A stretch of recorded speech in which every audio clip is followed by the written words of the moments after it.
Hi, I'm Lauren and welcome back to my craft room. I'm excited to bring you the last slider card in this month's Interactive Element of the Month series. I created a slimline card with this adorable Yeti. Here he is in front of his little igloo home, or maybe he's going to a party at the igloo home.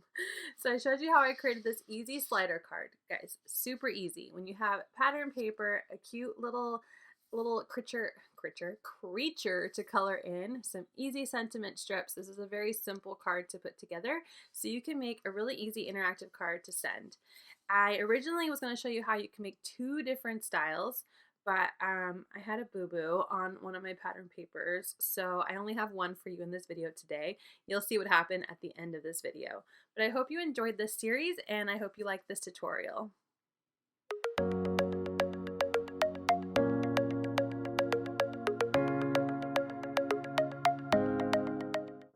Here are all the supplies that I'm using. I have some slimline pattern paper from the Frozen and Enchanted Forest packs. I have my straight Kinetic dies, and I have my two Yetis from the new Yeti to Party. I guess one's more like a Bigfoot and the other is more frozen. And they all have their packages, they're all cut and colored, and I have a couple sheets of 8.5 by 11 cardstock for my card bases. So I am going to trim my card base on the 11-inch side. I'm trimming off 4 inches and then scoring at 3.5, which will give me a 3.5 by 8.5 size slimline card. Now I started making everything for my Bigfoot Yeti, and I don't end up finishing making it, as I said. You'll see later why, but there is a little bit of how I started to make the card in my video today. Now my slimline papers already fit the size of my cardstock for my base, but I like to have a little bit of a border around it, like something to frame it. So I am trimming down on all sides until I'm happy with my scene, and it is 3.25 by 8.25. This will give me about 1/8 of an inch border all the way around my pattern paper piece. And I'm going to repeat that for both pieces. Now that everything is trimmed, let's figure out where we're going to put the slider. I am going to use the largest of my slot die cuts because it is a nice slimline card with lots of space in my pattern paper scene. And I use my circle dies to make sure I have enough underneath my die cut to have my circles move freely, as well as some foam to pop up. So you want to make sure when you're die cutting that you have an idea of where your sliding piece is going to be and that you have some room for foam to stabilize. So I've die cut it out of my pattern paper, and I die cut a couple circles out of some scrap of the same cardstock I used to make my base. I'm lining up my pattern paper and using wet glue to glue down the slot piece that was die cut from my background, and that will just help keep the background consistent while my Yeti is sliding. I'm putting my 2 circles as a sandwich around my pattern paper through that slot opening, using some foam to help keep those circles in place.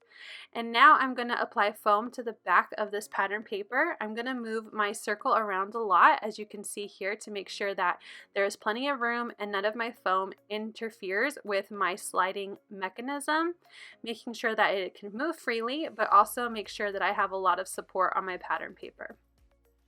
So I'm going to go ahead and fast forward now that you've seen the more difficult parts of my foam, and I've peeled off all the release paper, and now I'm going to accidentally show my hair, but line it up with that slot piece and center to my card base, so that way my scene and my snow looks consistent. I'm adding some wet glue to my circle and gluing down my Yeti.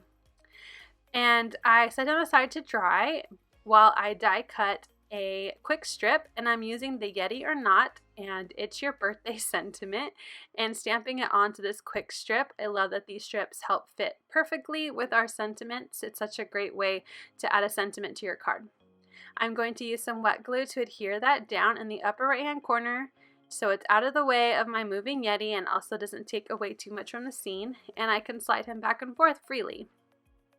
Now I have to add some type of embellishment, so I have these clay snowflakes in my stash. I will link something down that's very similar to what I have, and I'm just putting 5 onto my card base and then using my jewel picker to lift them up and adhere them down where I want them on my card background.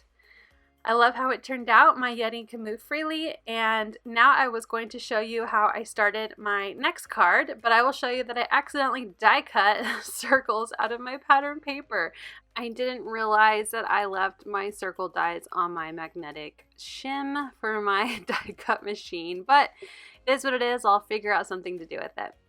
I hope you enjoyed this tutorial as you look at my card here in this final frame. If you liked it, hit like. If you're new here, I hope you'll hit subscribe. Thank you so much for watching and have a great day.